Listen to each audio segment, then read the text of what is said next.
How about those Favres? On Monday Night Favre, the Favre-aliciouses beat the the Green Bay Packers 30-23.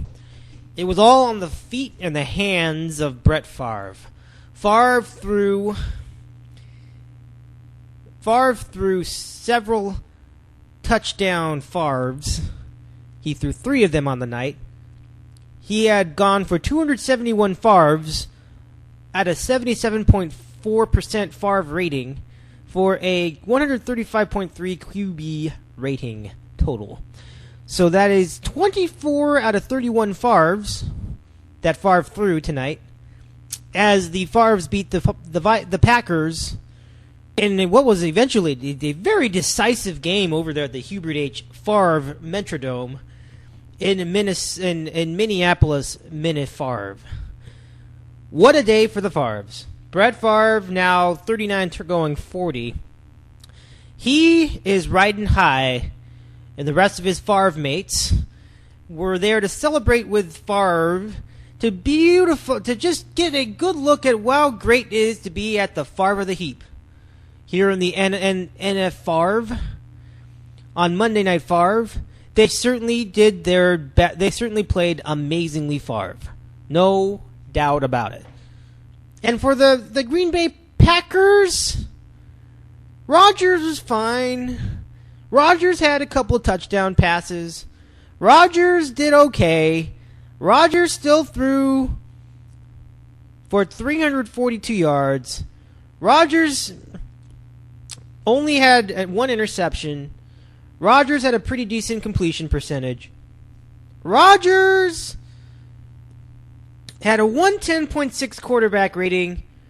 Rodgers did what Rodgers could do, but the Favres were too much. And their defense, they being the Favres of Minnesota, got the clampers on the Packers the rest of the entire night.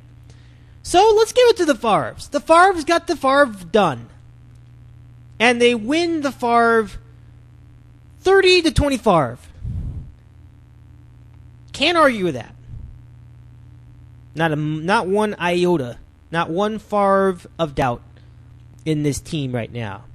The Favres are now 5-0 for the very long season here in the National Favre Ball League. And you're talking about a Favre that can really get the team on his shoulders, and he doesn't try to do too much, but he did quite a bit last night on Prime Favre television. It must have had the greatest Favres of the night.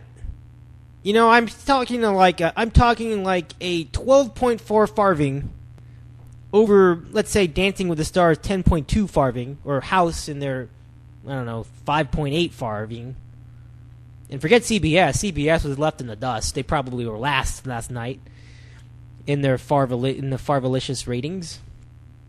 I mean, the advertisers must have just been clamoring for this game. And, you had Favre in the first quarter, you had Favre in the second quarter, Favre in the third quarter, Favre in the fourth quarter, Favre in the postgame, Favre in the pregame, Favre at halftime, Favre during the commercials, and even when they took local breaks, you got a little bit of Favre. So I think it's safe to say that Brett Favre was a part of last night. By the way, I can imagine that the mayor of Minnesota mayor of Minneapolis has decided to declare Tuesday National Brett Favre Day in the land of lakes. Land of lakes. What am I saying? The land of Favres. Okay, can we have enough with the Brett Favre, please? We know he's a great quarterback. We know he's a Hall of Favre. We know he can throw the Favre. We know that he can lead Favre quarter drives. We know that he is a good football player. But there are also 10 other people on the team when he's out there. And there are a few other people who play in special teams. And then, guess what? There's 11 other people who play on defense. or D. Favre. But all anybody really brought up was Favre. Brett Favre, look at what he did in Week 4, 1993. Every single period between plays, every single stoppage in play, featured a Brett Favre clip of some kind. And it just got out of hand. Then they were talking about practice. Well, look what Brett Favre practice. Practice? You're talking about practice? Brett Favre. Practice. Not even talking about a game. Not a game. Talking about Brett Favre practice. Needless to say, if you were a Green Bay Packers fan on this night, or if you're a fan of any other team in the NFL, or even any other player in the NFL, this was not your night. But if you like Brett Favre and the way he plays football, because apparently he played football better than anybody outside of Jesus Christ and Joseph and Mary at the same time, apparently this was not the night for you. Never mind that, that they took some really very good catches on the part of people like Bernard Berrien, and some terrific play, and I mean terrific play, by Jared Allen on defense. I mean, that guy was just phenomenal last night. No, I think apparently Favre was simply simply the guy that led the entire team on his back. He threw all the touchdowns, caught all the passes, and kicked all the field goals. Indeed, it was definitely the Minnesota Favres playing Minnesota Favre football. That's how they play the game.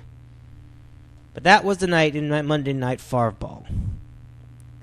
Yes, it is pretty obvious, and I am getting a little fed up with the Favre-alicious.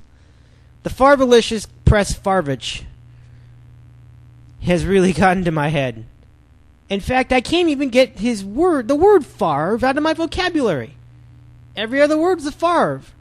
I mean, Favre, that's Favre. Favre, that's stuff. Can you believe that, Favre? Unbelievable.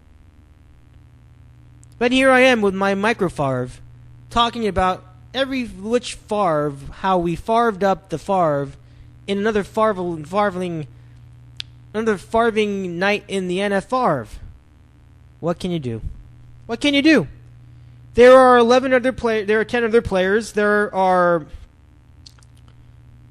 one other team, and there's 20. There are 31 other teams in the NFL.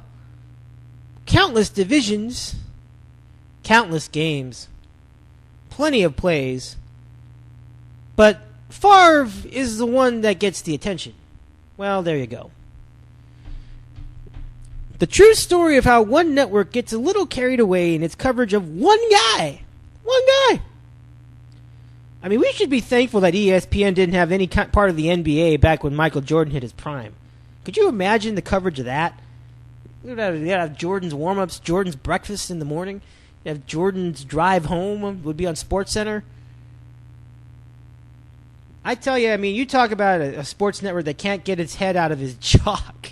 That's ESPN. And I'm telling you, don't even touch ESPN tonight. You want coverage of the wild card game or the play-in game between the Minnesota Twins and the Detroit Tigers tonight? Forget it. No way. Not tonight, this afternoon. But no way. Going to be 1 hour of Favre the entire night on ESPN. And don't go to the radio. They're going to just be talking about the greatness of Favre. How Favre has continued to do it at age 40. And don't even bother reading a newspaper. The big old letters will be in block letters. They're like we won World War II. Favre knows how to get it done. Favre still got it. Here comes Favre. Favre getting it done. Favre owns his former team. Favre, blah, blah, blah. Favre, blah, blah, blah, blah, blah, blah.